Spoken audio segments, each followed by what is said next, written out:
America Iran युद्ध ceasefire के बाद भी दुनिया में तनाव कम नहीं हो रहा है, बल्कि अब सियासत और ज्यादा गर्म हो चुकी है। इस पूरे युद्ध की शुरुआत अमेरिका और इजराइल के संयुक्त हमलों से हुई। इसके बाद ईरान ने जवाबी कार्रवाई की। करीब 40 दिन तक चले इस संघर्ष के बाद अप्रैल में सीजफायर हुआ, लेकिन अब असली लड़ाई मैदान में नहीं बल्कि सत्ता और कानून के बीच दिख रही है। दरअसल 60 दिन की समय सीमा पूरी होने पर अमेरिका के कानून के अनुसार राष्ट्रपति को संसद की मंजूरी लेनी होती है, लेकिन ट्रंप प्रशासन का दावा है कि सीज फायर के कारण युद्ध खत्म हो चुका है, इसलिए मंजूरी की जरूरत नहीं है। यहीं से विवाद शुरू होता है। विपक्ष कह रहा है ये कानून से बचने का तरीका है, वहीं दूसरी ओर सरकार कह रही है युद्ध रुका है इसलिए नियम लागू नहीं। रक्षा मंत्री पीट हेग्सेथ ने संसद में साफ कहा है कि सीज फायर ने 60 दिन की घड़ी रोक दी, लेकिन सवाल ये उठ रहा है कि क्या ऐसा कोई नियम है भी या नहीं। और इसी बीच ट्रंप का एक और बयान सियासत को और भड़का देता है। ट्रंप ने कहा सबसे बड़ा खतरा ईरान नहीं बल्कि युद्ध विरोधी है, यानी अब युद्ध सिर्फ बाहर नहीं अंदर भी शुरू हो चुका है। वहीं दूसरी तरफ ट्रंप ने जर्मनी को भी निशाने पर ले लिया है, साथ ही चांसलर मर्ज पर हमला किया, लेकिन असली टकराव ईरान के परमाणु मुद्दे पर है। ट्रंप का साफ संदेश, अगर ईरान के पास परमाणु हथियार नहीं चाहिए तो उनका कदम सही है। तस्वीर साफ है कि सीज फायर के बाद भी शांति नहीं बल्कि नया टकराव शुरू हो चुका है। अब युद्ध सिर्फ मिसाइलों से नहीं बल्कि कानून, राजनीति और ताकत के बीच अब लड़ा जा रहा है।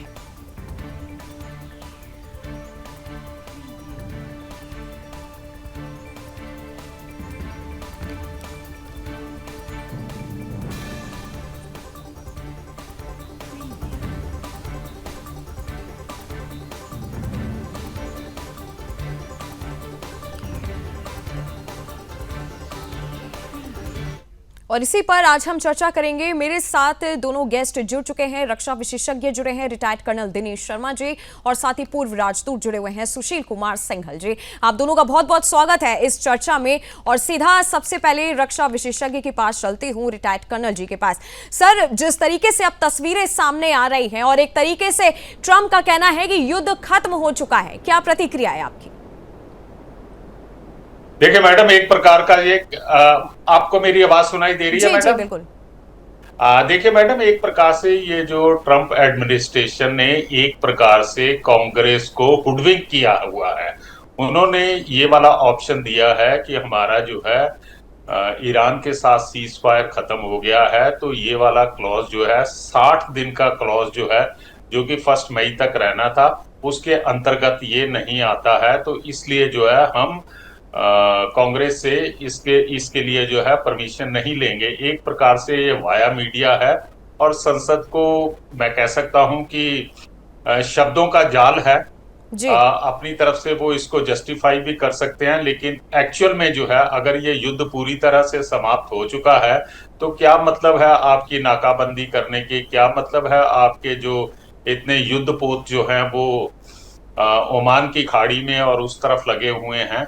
तो ये बेसिकली एक प्रकार से जो है भ्रमित करना है अमेरिकन कांग्रेस को। जी बिल्कुल। मेरे साथ पूर्व राजदूत भी हैं। सर, आपने सुना रक्षा विशेषज्ञ का क्या कहना है? ट्रंप के इस बयान की अब चर्चा काफी ज्यादा हो रही। लोगों का कहना है कि सीज फायर के बाद जो अब ट्रंप का बयान आया है कि युद्ध खत्म हो चुका है, क्या अब सच में खत्म है या फिर कुछ दिनों के लिए, कुछ महीनों के लिए ब्रेक लगाया गया? देखिए, बात यह है कि जिस मुद्दे पर बात हो रही है 1973 का वार रेजोल्यूशन है, जिसमें एक मियाद उन्होंने फिक्स की थी कि 60 दिन से अगर ज्यादा युद्ध चलेगा तो कांग्रेस ही उसको ऑथराइज कर सकती है। लेकिन इसमें क्या है ना, बहुत सारे लूप होल है कि उन्होंने सपोज थोड़ी देर के लिए, जैसे आप कह रहे हैं कि हाँ जी हमने तो सीज फायर कर दिया, वार इसलिए बंद हो गई है, तो वो 60 दिन की मियाद जो घड़ी चलनी थी उनके हिसाब से वो बंद हो चुकी है। तो अब ये जो है अब दोबारा से फिर जो है ये कहेंगे कि अगर अटैक करेंगे तो वो कहेंगे कि जी हमसे अटैक, अब ये 60 दिन की मियाद अब फिर शुरू हो रही है। तो इसमें लूप होल है, दोनों तरफ इसके आर्गुमेंट है।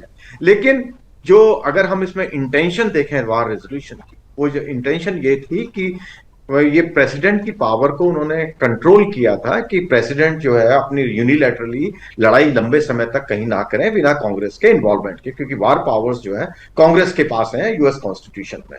लेकिन जिस तरह से इसको ड्राफ्ट किया गया है उसमें उन्होंने लूप होल छोड़ दिए हैं, और जिसका administration, US administration, present administration उसका इस्तेमाल करने की पूरी तरह से कोशिश कर रहा है। ऐसा नहीं कि पहले नहीं हुआ है, पहले भी हुआ है, लेकिन जिस तरह से ब्लेटेंटली प्रेसिडेंट ट्रंप यूज कर रहे हैं उसका एक अपने आप में एक नया उसका उदाहरण है मेरे विचार से। जी बिल्कुल, सीधा रक्षा विशेषज्ञ के पास चलते हैं। सर, आपने सुना सुशील जी का क्या कहना था। अब हालांकि अगर ईरान के परमाणु कार्यक्रम की अगर थोड़ी सी बात करूं, ईरान का कहना है कि हमलावरों को हम समुद्र में ही डुबो देंगे।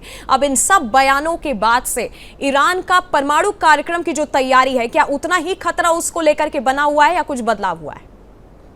देखिए मैडम, अभी तक के जिस प्रकार से अमेरिका की तरफ से एक इम्प्रेशन आता था, जब दुनिया को लगता था कि अमेरिका जो है 28 फरवरी के युद्ध के बाद बार बार जो है अपने एम और गोल पोस्ट को चेंज कर रहा था, अब यही स्थिति जो है और इसी प्रकार का इम्प्रेशन जो है ईरान की तरफ से आ रहा है। चलिए शुरू से बात कर लेते हैं। शुरू के अंदर जब पहला प्रपोजल गया था तो उस समय जो है ईरान की तरफ से कुछ और शर्तें थी। अभी हाल ही में जो उन्होंने दूसरा प्रपोजल अमेरिका को पाकिस्तान के थ्रू भेजा है, उसमें उन्होंने कहा है कि आप नाकेबंदी हटाइए, युद्ध को समाप्त कीजिए, हम स्टेट ऑफ हार्मुज को खोल देंगे, परमाणु और यूरेनियम के ऊपर जो बातचीत है वो बाद में करेंगे, युद्ध समाप्त होने के बाद में करेंगे। इस मसले के ऊपर जो कोर इशू है, इसके ऊपर कोई समय सीमा तय नहीं की गई है, जो कि अमेरिका को मंजूर नहीं होगा। अमेरिका का कोर जो डिमांड है वो है परमाणु को लेकर और एनरिच यूरेनियम को।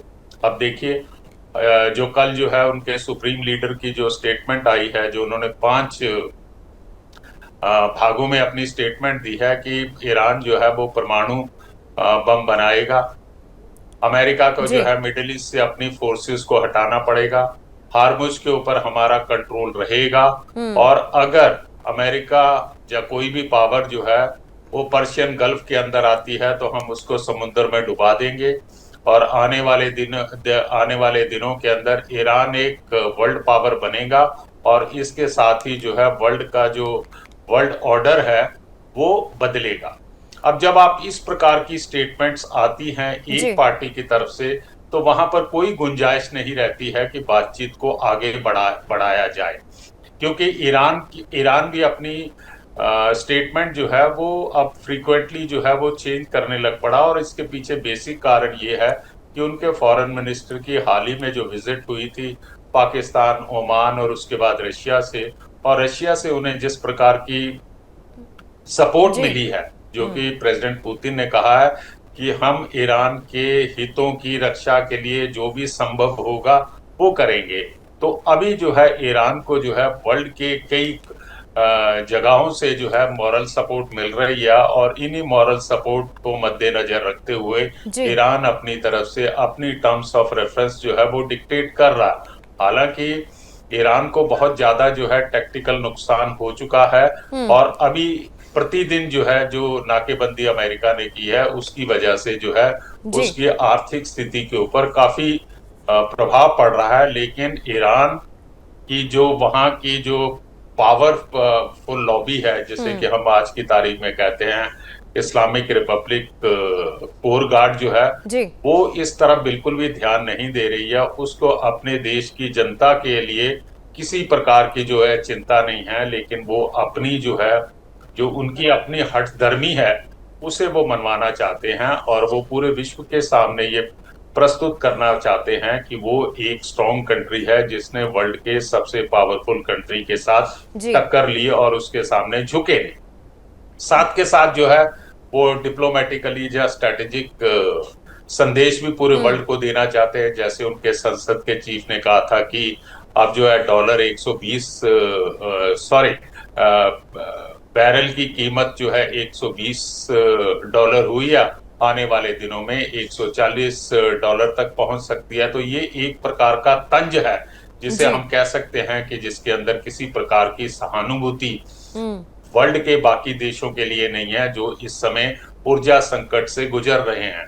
वो इसके अंदर अपने आप को बहुत पावरफुल समझते हैं कि हमने पूरे वर्ल्ड को जो है घुटनों के ऊपर ला दिया है। इसके साथ साथ वो ये नहीं समझते हैं कि अभी तक की जो वर्ल्ड की सहानुभूति है ईरान के प्रति, क्योंकि वर्ल्ड का एक परसेप्शन है कि ईरान के ऊपर जो है युद्ध थोपा गया है, लेकिन अगर उसकी ये हठधर्मी रहती है, स्टेट ऑफ हार्मुज को वो नहीं खोलता है कमर्शियल एक्टिविटीज के लिए, तो आने वाले दिनों के अंदर जो है वर्ल्ड बॉडी की जो है उसके अगेंस्ट जो है ये सहानुभूति खत्म हो जाएगी। और मुझे कोई शक नहीं है कि इंटरनेशनल कम्युनिटी मिलके कोई एक्शन ले सकते हैं, चाहे वो डिप्लोमेटिक एक्शन हो। अगर वो नहीं कामयाब होता है तो उसके बाद जो है किसी प्रकार का मिलिट्री एक्शन भी लिया जा सकता है। जी बिल्कुल, क्योंकि जिस तरीके से 60 दिन से सर बिल्कुल लगातार युद्ध जारी है और सीज फायर के बाद भी सवाल वहीं का वहीं बना हुआ है कि आखिरकार बातचीत अगर दोनों में होनी है तो कब होनी, क्योंकि ट्रम्प के बयान लगातार जिस तरीके से बदलते रहते हैं। सीधा पूर्व राजदूत के पास चलते हैं। सुशील जी, ट्रम्प का एक तरीके से यू टर्न कहा जा रहा है और एक तरीके से जो उन्होंने कहा है कि मंजूरी की जरूरत ही नहीं है, तो अब अगर ईरान के साथ बातचीत की बात करूं तो भविष्य में कितनी कूटनीतिक बातचीत की संभावना बनती है दोनों में? देखिए, बात यह है नंदन जी कि जब भी कोई इस तरह का स्टैंड ऑफ होता है, कहीं भी लड़ाई होती है, और स्पेशली इस सिचुएशन में जबकि ग्लोबल एनर्जी क्राइसिस क्रिएट हो चुका है जी, तो डिप्लोमेसी का रोल तो है ही है, क्योंकि वार उन्होंने 40-50 दिन लड़का देख लिया, उसमें दोनों तरफ से कोई कुछ नहीं कर पाया, सभी का नुकसान हुआ। तो लेकिन अब क्या है कि दोनों साइड कोर्सिव डिप्लोमेसी का इस्तेमाल कर रहे हैं और पोजीशन ऑफ स्ट्रेंथ से बात करने की कोशिश कर रहे हैं। और जैसे जैसे समय बीत रहा है हम देख रहे हैं कि नए नए इसमें इश्यूज, नए नए एंगल आ रहे हैं जो उसको और कॉम्प्लिकेट करते जा रहे हैं। जैसे अभी जो बात कर रहे थे, स्टेट ऑफ हॉर्मुज कभी नेगोशिएशन में था ही नहीं, कहीं उसका ये सारी बातचीत में कहीं भी नहीं था, लेकिन अब स्टेट ऑफ हॉर्मुज सबसे ज्यादा इंपॉर्टेंट फैक्टर बन गया है।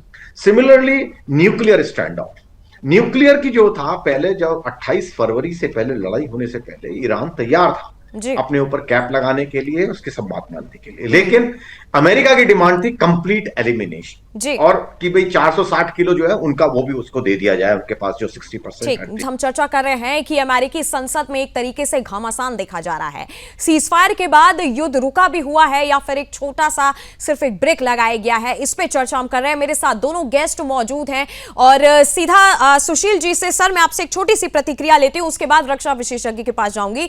अगर मान लेते हैं कि तनाव बढ़ जाता है, हालांकि फिलहाल तो सीज फायर है, लेकिन अगर तनाव बढ़ता है तो क्या एक छोटे से युद्ध से निकल कर क्या एक पूरा वैश्विक संकट पैदा कर सकता है? देखिए, ऑलरेडी वैश्विक संकट तो पैदा ऑलरेडी हो ही चुका है कि जैसा हम देख रहे हैं कि ऑयल की प्राइस $125 पहुंच गई है पर बैरल, तो ऑलरेडी क्राइसिस तो है ही है।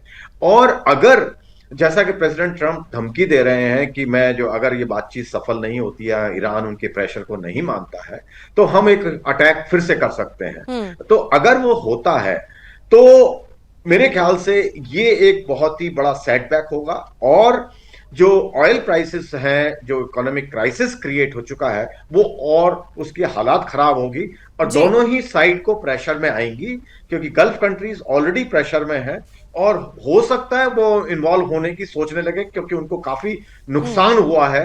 अभी जो पीछे जब लड़ाई हुई थी तो सबसे ज्यादा नुकसान उन्हीं को हुआ है इकोनॉमिकली, और उनके इंफ्रास्ट्रक्चर को नुकसान हुआ है। तो अगर प्रेसिडेंट ट्रंप अगर फिर से अटैक करने की सोचते हैं या करते हैं, तो मेरे को लगता है कि उससे एक ग्लोबल क्राइसिस बढ़ेगा, घटेगा नहीं, और फिर देखना पड़ेगा क्या होता है। जी बिल्कुल, और सीधा रक्षा विशेषज्ञ के पास चलते हैं। कर्नल जी, आपने सुना पूर्व राजदूत जी का क्या कहना था। अब अगर थोड़ा रूस या चीन की तरफ जाऊं तो इस पूरे घटनाक्रम में इनकी भूमिका को आप कैसे देखते हैं? पहले बात कर लेते हैं रशिया की। देखिए, रशिया ने जो है साफ तौर के ऊपर कहा है कि ईरान को जो है यूरेनियम एनरिचमेंट करने का पूरा अधिकार है जी। दूसरा, उन्होंने कहा है कि हम जो अपने न्यूक्लियर रिएक्टर जो हैं ईरान के अंदर लगा रहे हैं जी, हम उनकी अहमियत समझते हैं। Words to that effect. हमने इस युद्ध के दौरान जो हमारे इंजीनियर्स और टेक्नीशियन हैं उनको वापस नहीं बुलाया था। तीसरा, जो उनकी तरफ से स्टेटमेंट थी कि हम हर संभव प्रयास करेंगे ईरान के राष्ट्र हितों को बचाने के लिए। तो इससे साफ जाहिर हो जाता है कि रशिया जो है वो ईरान को सपोर्ट करेगा, लेकिन डायरेक्टली जो है मिलिटरीली जो है वो नहीं करेगा, वो अपने आप को इन्वॉल्व नहीं करेगा। लेकिन इसके साथ जो है, मैं एक सैनिक होने के नाते जो मैं सोच सकता हूं कि रशिया कभी भी नहीं चाहेगा कि ये युद्ध रुक जाए, क्योंकि उसके इसके साथ जो है आज की तारीख के अंदर उसे बहुत आर्थिक लाभ हो रहा है इस युद्ध के कारण। और दूसरा, वो चाहता है कि अमेरिका जो है मिडिल ईस्ट के अंदर उलझा रहे, और वो जो है उनको यूक्रेन की तरफ जो है किसी प्रकार का ध्यान देने की थोड़ा ध्यान कम हो। लेकिन इसके साथ साथ जो है दूसरा पहलू आ जाता है कि अभी जो है तकरीबन 90 मिनट की जो बातचीत हुई है प्रेसिडेंट पुतिन और प्रेसिडेंट डोनाल्ड ट्रंप के बीच में, और उससे जो है एक प्रकार से ये भी इम्प्रेशन लगता है कि डोनाल्ड ट्रंप जो है वो शायद रशिया की मदद लेना चाहते हैं ताकि वो ईरान के ऊपर प्रेशर डाले और किसी तरह से बातचीत के लिए संभव हो। अब आ जाती है चीन की बात। देखिए साहब, ऐसा है कि चीन का जो है उसका आर्थिक हित जो है वो ईरान के साथ जुड़ा हुआ है। जिस समय शुरू में नाकेबंदी हुई थी और उस समय भी चाइना की तरफ से जो है बड़ी हार्श स्टेटमेंट आई थी कि ये इस प्रकार का जो है this is a violation of international law. और इवन जो है उनके डिफेंस मिनिस्टर जो है चाइना के, उन्होंने क्लियर कट कहा था कि अगर अमेरिका युद्ध चाहता है तो हम युद्ध के लिए भी तैयार हैं। लेकिन एक चीज इसके अंदर ध्यान में रखनी चाहिए कि चाइना जो है वो बिना लड़े हुए ही जो है वो इस युद्ध को जीत रहा है। उसका मतलब ये है कि वो देख रहा है कि अमेरिका मिडिल ईस्ट के अंदर अंगेज हो चुका है, और उसकी इंटरनेशनल लेवल के ऊपर जो साख है, जो उसकी इज्जत है, उसके अंदर जो है डाउन साउथवर्ड जो है वो उसकी साख जा रही है। और इस वैक्यूम जो क्रिएट हो रहा है उससे चाइना जो है अपना इन्फ्लुएंस, चाहे वो मिडिल ईस्ट के अंदर है या अफ्रीकन कंट्री के अंदर है या वर्ल्ड के बाकी कंट्रीज के अंदर जो है वो अपने, उसे एक अवसर मिल गया है कि वो अपना प्रभाव उनके ऊपर डाल सकता है। लेकिन ये इससे कोई दो राय नहीं है कि इस नाकेबंदी से चाइना को जो है आर्थिक नुकसान हो रहा, उसकी ऊर्जा शक्ति के ऊपर जो है काफी चोट पड़ रही है। जी बिल्कुल, क्योंकि एक तरीके से नया टकराव भी देखने को मिल रहा है। सीज फायर के बाद लोगों को लगा था कि शायद शांति पैदा हो जाएगी, लेकिन अब एक नया जुबानी जंग भी दोनों के बीच में देखा जा रहा है। पूर्व राजदूत मेरे साथ हैं। सुशील जी, अगर भविष्य की बात करूं तो जिस तरीके से विश्वास की कमी लोगों का कहना है कि अमेरिका और ईरान दोनों के बीच में जो तनाव पैदा हो रहे हैं, कि अब इन फ्यूचर बड़े किसी समझौते को रोक सकता है ये? देखिए बिल्कुल, देखिए समझौता होने के लिए जरूरी है कि दोनों पार्टियों को जो उनके बीच में समझौता होने की बात, जिनकी बातचीत चलेगा, थोड़ा उनके पास में विश्वास पैदा हो। और ईरान का ये कहना है कि अमेरिका का पर उनका पूरा कोई भी विश्वास नहीं है, क्योंकि हर बार उन्होंने बातचीत को तोड़ा है और अटैक किया है। लास्ट जून में भी यही हुआ और अभी जो है इस साल भी यही हो रहा है। तो अभी जो है उनके आपस में कॉन्फिडेंस नहीं है, आपस में एक दूसरे के ऊपर। ईरान को तो बिल्कुल ही नहीं है, अमेरिका के ऊपर उन्होंने साफ साफ किया है। तो उससे जो भी मीडिएशन करने की कोशिश कर रहा है उसके लिए जो मुश्किलें हैं वो बहुत बढ़ गई हैं, क्योंकि कोई भी American administration, particularly president Trump पर विश्वास करने के लिए तैयार नहीं है, क्योंकि प्रेसिडेंट ट्रंप खुद इसके लिए जिम्मेवार हैं। क्योंकि जिस तरह के वो स्टेटमेंट देते हैं, कभी वो ए बोलते हैं, कभी बी बोलते हैं, तो इसमें कभी आपको क्लैरिटी नहीं होती है कि वो क्या कर रहे हैं, क्या उनका पर्पस है और क्या कहां पर वो टिकेंगे, क्योंकि बात वो बदल देते हैं। तो ये जो है आई थिंक सबसे बड़ी जो समस्या यहाँ पे खड़ी हो रही है ईरान और अमेरिका के बीच में, वो इस वजह से है कि एक दो वजह मैं कहूंगा। एक तो ये है कि प्रेसिडेंट ट्रंप जो है अपनी पोजीशन बार बार बदल रहे हैं। दूसरा यह है कि वो जो डिप्लोमेसी जो है उसको रन कर रहे हैं थ्रू हिज स्टेटमेंट। और ये डिप्लोमेसी का ये पहला प्रिंसिपल होता है कि कभी आप जो है पब्लिक जो है स्क्रूटनी के बीच में डिप्लोमेसी रन नहीं करते हैं, क्योंकि गिव एंड टेक तभी हो सकता है जब आप बिना प्रेशर के काम कर रहे हो। लेकिन इस वक्त जो हो रहा है सारा वो पब्लिकली बिल्कुल स्क्रूटनाइज, एक एक वर्ड को स्क्रूटनाइज किया जा रहा है दोनों तरफ से। और उससे क्या है कि दोनों में से कोई भी क्लाइम डाउन करने के लिए जरूरत तैयार नहीं है। प्रेसिडेंट ट्रंप चाहते हैं क्योंकि वो विनिंग पोजीशन से, स्ट्रेंथ से बात करें और जो वो कह रहे हैं इस तरह से उसी बात को माना जाए। ईरान इस पोजीशन में नहीं है, डिस्पाइट कि उनको नुकसान हुआ है, बहुत खराब हालात जी। हैं, लेकिन वो अफोर्ड नहीं कर सकते कि झुकने के लिए, क्योंकि उनको अपने रिजीम के सर्वाइवल का सवाल। ठीक, बिल्कुल। जिस तरह के से हमने दोनों हमारे साथ गेस्ट जुड़े थे, हमने चर्चा की, आप दोनों का बहुत बहुत धन्यवाद मेरे साथ इस चर्चा में जुड़ने के लिए। और फिलहाल सीजफायर के बाद शांति होगी या फिर युद्ध ये और आगे बढ़ेगा, क्योंकि अब मिसाइलों से जंग नहीं लड़ी जा रही है, बल्कि इसमें कानून और राजनीति भी इस युद्ध में एक तरीके से शामिल हो गई। अब आने वाले वक्त में क्या होगा ये देखना बाकी है। फिलहाल अभी के लिए बस इतना ही। बाकी देश और दुनिया की तमाम बड़ी खबरों के लिए आप देखते रहिएगा सुदर्शन न्यूज। जय हिंद।